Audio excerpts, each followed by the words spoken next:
We're making 3-ingredient English muffins today. So I'm starting off with 2 bananas, and I'm just gonna mash these with my fork until they are completely mashed. Also, you wanna make sure that you use ripe bananas for this recipe that have some spots on them. We don't wanna use bananas that are too green. My puppy is over here begging for some reason, even though she doesn't even like bananas. Does anyone have a dog that likes bananas? Because both of my dogs will not eat them for some reason. So this is about the consistency that you're going for. So they are completely mashed. And now I'm gonna go ahead and add 1 cup of flour. I'm using a gluten-free flour, but you could use regular or gluten-free. And then I don't have self-rising flour, but self-rising flour is actually just regular flour with baking powder added. So I'm gonna add 1.5 teaspoons of baking powder to my flour. And then I'm gonna add a pinch of salt. And then we are gonna go ahead and mix this all together. I don't know if this is frowned upon, but I spilled some of the flour, so I'm just gonna put that right back in my bowl. I'll be the one eating these, and my countertop is clean, so I'm not too concerned about it. But I'm not sure if it's proper kitchen etiquette, I should say. So this is about the consistency that we are looking for. It's going to be very sticky, but that's okay. That's what we want. So now you can add in whatever toppings you want. I'm gonna add in some blueberries because I think that's gonna be super good, but these would also be delicious with chocolate chips. Whatever kind of flavor that you want for your English muffin, you can kind of really customize it here. So I'm just gently folding in the blueberries, and then I'm gonna set this aside, and I'm going to grab a baking tray that I have lined with parchment paper, and I'm just taking a little bit of avocado oil spray.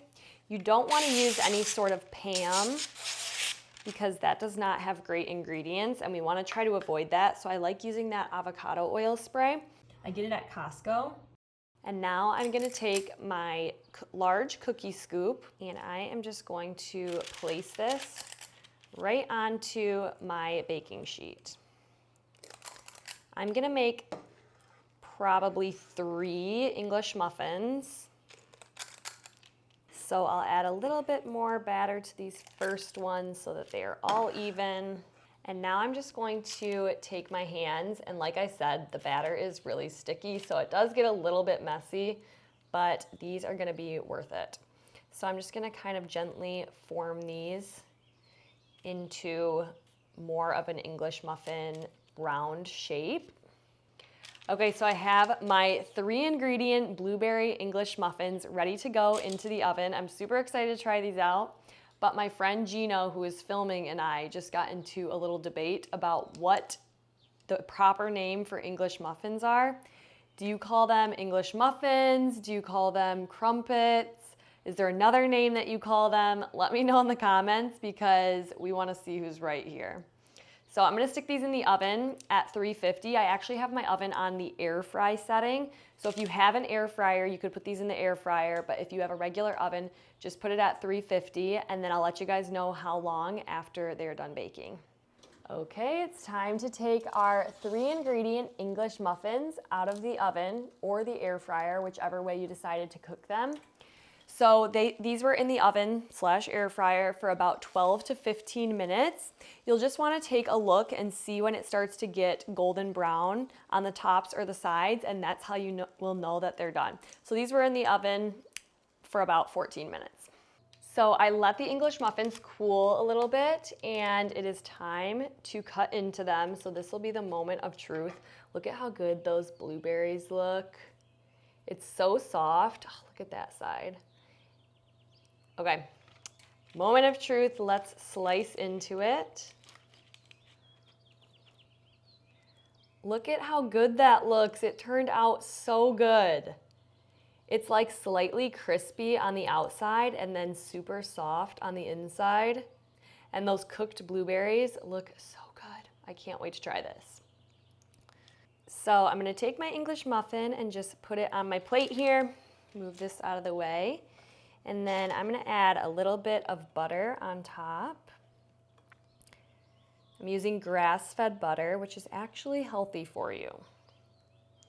So, spreading a little bit of that on top. All right, it is time for the moment of truth to give these a taste test. I'm gonna make sure I get a bite with the blueberry and the butter. That is so good. It's even better than I was expecting. It is perfectly soft. It almost has like a scone taste to it.